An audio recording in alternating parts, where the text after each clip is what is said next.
Alors, que nous dit la loi? Qui hérite? Il est d'abord à noter qu'il n'est pas toujours nécessaire, malgré le titre de ce séminaire, d'anticiper la transmission de ces biens, puisque la loi fixe des règles. Si elle fixe des règles, c'est que dans l'esprit du législateur, ces règles correspondent aux situations de la plupart de nos concitoyens, et le dispositif légal tel qu'il existe peut être jugé par un certain nombre d'entre nous totalement suffisant. Qui sont les héritiers au sens de la loi? Alors nous avons voulu distinguer plusieurs hypothèses. La première, la plus fréquente, et je vous le souhaite, c'est la présence d'un conjoint. Que se passe-t-il pour le conjoint survivant? Quelle est l'étendue de ses droits? Celle-ci va varier en fonction du nombre et de la qualité des autres héritiers potentiels pouvant venir à la succession. Quand je parle de conjoint, j'entends ici l'époux, l'épouse, donc la personne mariée, et j'exclus le concubin, j'exclus le partenaire pacsé, puisque l'un et l'autre ne sont pas des héritiers de droit, et ne viennent à la succession qu'autant qu'un testament les a gratifiés. La première situation, la plus commune et la plus fréquente, est la présence d'un conjoint survivant en présence d'enfants exclusivement communs au couple. La loi prévoit depuis 2006 la possibilité pour le conjoint survivant d'opter entre deux options, plutôt une option à deux branches, savoir 25% de la succession en pleine propriété ou totalité de la succession en usufruit. Ce droit appartient au conjoint survivant. Il est guidé par les praticiens au moment du décès en fonction de l'âge, de l'état du patrimoine et de l'ambiance familiale sur la meilleure optique pour lui ou elle, sachant que l'usufruit, je vous le rappelle, est le droit appliqué notamment à un bien immobilier, de l'occuper sa vie durant sans risque de devoir en partir, sans être contraint de verser le moindre loyer aux autres héritiers, à charge évidemment de porter les charges de fonctionnement au gaz, électricité, assurance. C'est aussi le droit de louer ce bien et d'en tirer les revenus lorsque l'état de santé fait qu'on ne peut plus rester à domicile et qu'une maison de retraite est le dernier lieu de séjour, et compte tenu des coûts des maisons de retraite et de la faiblesse pour certains des retraites, cet usufruit sur la résidence est un complément certain de protection.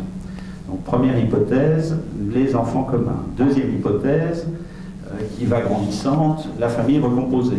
Le législateur n'a pas souhaité que le conjoint survivant puisse bénéficier d'un usufruit, en tout cas de droit, pour ne pas mettre des enfants d'un premier lit sous la réserve d'un viager, d'une belle maman ou d'un beau-père qui a souvent le même âge que lui-même, voire la succession de son auteur qu'à son propre décès. Donc le choix n'existe plus, la part d'héritage est limitée au quart en pleine propriété. À ces droits légaux fondamentaux vient s'ajouter depuis 2006 un droit spécifique, un droit au logement, puisque le législateur a été sensibilisé dans des cas qui ont défrayé la jurisprudence, de conjoints exposés à des enfants belliqueux, des beaux enfants revanchards, et il est apparu au législateur que la possibilité pour le conjoint de rester dans ses meubles, savoir dans son domicile, était un minimum de protection auquel il pouvait avoir droit. Et la loi a institué deux systèmes, un droit temporaire, savoir la possibilité pour le conjoint survivant de rester pendant un délai d'1 an dans le logement qui était le logement principal, que ce logement soit la propriété ou exclusive du défunt, un bien en indivision, voire même un bien loué. Le conjoint survivant peut rester 1 an à titre gracieux dans ce logement. À titre gracieux, cela signifie, si le bien notamment était loué, que la succession, les liquidités doivent servir à payer le loyer au lieu et place du conjoint survivant. Ce droit temporaire au logement a été étendu aux partenaires pacsés et on ne peut en priver le conjoint. On considère qu'il s'agit là d'un minimum, j'allais dire, syndical de protection à l'égard du conjoint qui ne peut pas brutalement, après avoir perdu son époux ou son épouse, déménager dans un délai inférieur à 1 an. Ce droit temporaire est doublé d'un droit viager sur le logement qui profite au conjoint survivant uniquement sur la résidence principale et à la condition exclusive que ce logement principal soit la propriété, si ce n'est des deux au sein du couple, en tout le moins la propriété du défunt. On ne veut pas que ce droit viager porte sur des droits indivis au risque de faire... Allô, allô? De faire supporter... Je porterai la voix. De faire supporter ce poids à l'endroit de membres de la famille qui ne sont pour rien dans ces événements. Alors ce droit viager au logement, nous pouvons en priver le conjoint, mais le législateur, étant toujours soucieux de la protection, estime que cette suppression ne peut intervenir que par l'effet d'un testament authentique. Je vous rappelle que le testament authentique est un testament qui est reçu par devant notaire en présence d'un deuxième notaire témoin instrumentaire ou de deux autres témoins pour marquer l'importance de l'événement et éviter qu'une fâcherie du dimanche soir ne suffise à un conjoint à se voir privé de son droit de protection au logement. Donc l'ensemble des cas évoqués concerne le conjoint survivant en présence d'enfants. Il arrive dans le dossier, dans la vie, que des conjoints survivent sans enfants. Et on est en concours avec un beau-père et une belle-mère. Le Code civil prévoit que le conjoint recueille la moitié de la succession, beau-papa, belle-maman, un quart chacun. Si belle-maman ou beau-papa est lui-même veuf ou seul, ce quart lui reste et les trois quarts iront au conjoint.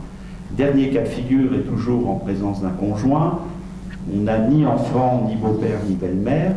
Le conjoint survivant est alors le seul héritier. Il prime frères et sœurs, oncles et tantes, cousins, cousines, grands-parents. Alors, comme le législateur était pris un peu de scrupule lorsqu'il a promu le statut du conjoint à l'endroit de la famille de sang, qui est quand même la tradition française, laisser les biens au sein de la famille, il a institué un petit dispositif qu'on appelle un droit de retour spécial si la personne décédée avait, au fil de sa vie, reçu par donation ou succession des biens dits familiaux et que ces biens se retrouvent en nature au moment de la succession, la famille de sang peut revendiquer non pas l'intégralité de ses biens, mais la moitié de ses biens. Donc on se retrouve dans des situations un peu particulières où les biens de famille reviennent au conjoint survivant, mais retournent aussi pour partie à la fratrie qui peut, dans ces cas-là et souvent, proposer un rachat pour conserver véritablement ses biens dans le giron familial. Étant entendu également que les droits que je viens de vous citer du conjoint survivant sont les droits qui sont les siens, déduction faite de ce qu'il a pu déjà, de son vivant, recevoir par donation de son époux ou de son épouse. Il ne s'agit pas de cumuler une plénitude de donation et ensuite avoir l'intégralité de ses droits dans la succession. Il est fait un bilan patrimonial en fonction de ce qui a pu être fait par le passé pour ne pas léser outre mesure les héritiers, notamment réservataires, que sont les enfants. Deuxième grande famille de succession, l'absence de conjoint survivant pour le veuf, la veuve, le célibataire, le divorcé. Les héritiers, à ce moment-là, sont définis selon le Code civil par rang, le rang supérieur éliminant le rang inférieur. Les premiers héritiers, vous le pressentez, sont les enfants. Et à défaut d'enfants, les descendants, on est dans la ligne descendante, petit-enfant, arrière-petit-enfant. Deuxième rang, les pères et mères. Faute d'enfants, père et mère et frères et sœurs se partagent la succession. Troisième rang, les autres ascendants que père et mère. On évoque ici les grands-parents. Et enfin, les collatéraux qui sont autres que frères et sœurs, neveux et nièces, cousins de manière générale. Donc le Code civil aussi en permanence, en essayant sur un même patrimoine de donner priorité à des héritiers qu'il estime plus dignes d'hériter que d'autres. Ce qui peut créer quelques acrimonies, mais qui suit la sociologie de nos sociétés, savoir que le conjoint est aujourd'hui plutôt choisi que supporté ou imposé, qu'il est naturel dans l'esprit du législateur que le conjoint ait une place privilégiée. Au niveau de la taxation, puisque c'est une dimension évidemment très importante au moment des successions, qui hérite, mais qui paye quoi? Il ne s'agit pas aujourd'hui de traiter du sujet fiscal dans sa plénitude, puisqu'il est à la fois très détaillé dans son contenu, très évolutif ces dernières années. Il faut quand même retenir un élément phare qui désorganise ou réorganise l'anticipation successorale, c'est la suppression des droits de succession entre époux et entre partenaires pacsés. Tout autrefois était organisé dans l'anticipation successorale, dans un souci légitime de permettre au conjoint survivant qui avait la peine de perdre ce conjoint, d'avoir la souffrance, de devoir se séparer de tout ou partie de son patrimoine pour honorer une dette fiscale.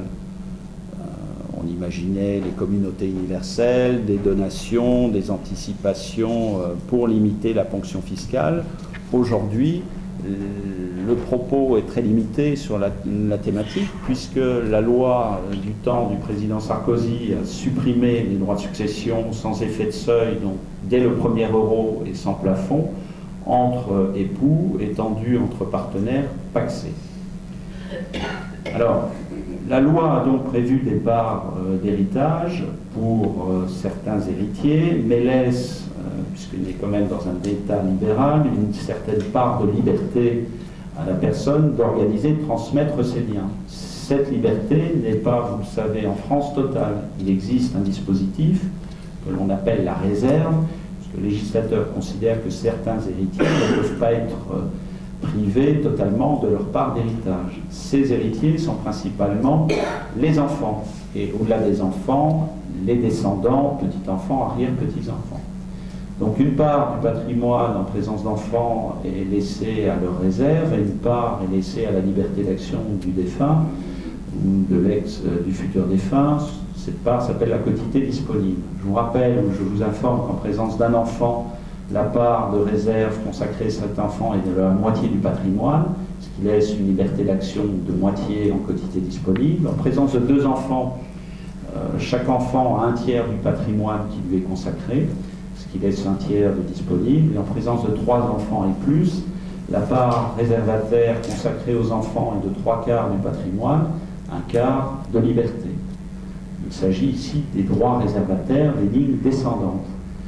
En l'absence d'enfants, et c'est ce qui est nouveau depuis le milieu des années 2000, c'est que le conjoint est désormais un héritier réservataire. En l'absence d'enfants, il a le droit à 25%, c'est-à-dire 1/4 du patrimoine. Alors la question est moins souvent d'ailleurs en pratique ces droits minimaux que ces droits maximaux, en ce sens que la préorganisation est plutôt la règle, en tout cas dans la clientèle que nous recevons au sein des offices. Et il faut savoir que nous avons plutôt tendance à étendre les droits du conjoint qu'à les restreindre. Et l'extension des droits passe par une institution que vous connaissez bien, qui est la donation dernier vivant, ou la donation entre époux, qui vous permet au choix du survivant, choix exercé au moment du décès, à celui-ci d'exercer une option à 3 branches. Il peut choisir de conserver sa part légale, donc la donation entre époux, je ne vous cache pas, n'apporte rien. Il peut choisir la totalité en usufruit. Vous allez me dire, il l'avait déjà de par la loi. Oui, il l'avait lorsque les enfants sont communs, mais non lorsqu'il y a des pièces rapportées. Et il y a surtout le combiné du quart en pleine propriété additionné à la totalité en usufruit, qui permet au conjoint survivant d'avoir la part la plus grande possible. Tout ce que je vous dis n'intègre pas la qualification du régime matrimonial. Rappelez-vous qu'il existe encore, même si les dossiers sont de moins en moins nombreux, la communauté universelle avec la clause d'attribution intégrale au conjoint survivant qui, par une fiction juridique, permet au conjoint survivant d'être réputé seul et depuis l'origine de l'ensemble du patrimoine. Donc aucune succession ne s'ouvre, aucune fiscalité n'est due, mais cet intérêt fiscal a disparu depuis la suppression des droits de succession. Et vous aurez compris que les droits de succession étant supprimés, les demandes au sein des offices de création d'une communauté universelle a fondu comme neige au soleil. Voici dressé à grands pas le portrait de la loi et la qualité des héritiers tels que l'a voulu le Code civil. Comment peut-on modifier cette organisation ?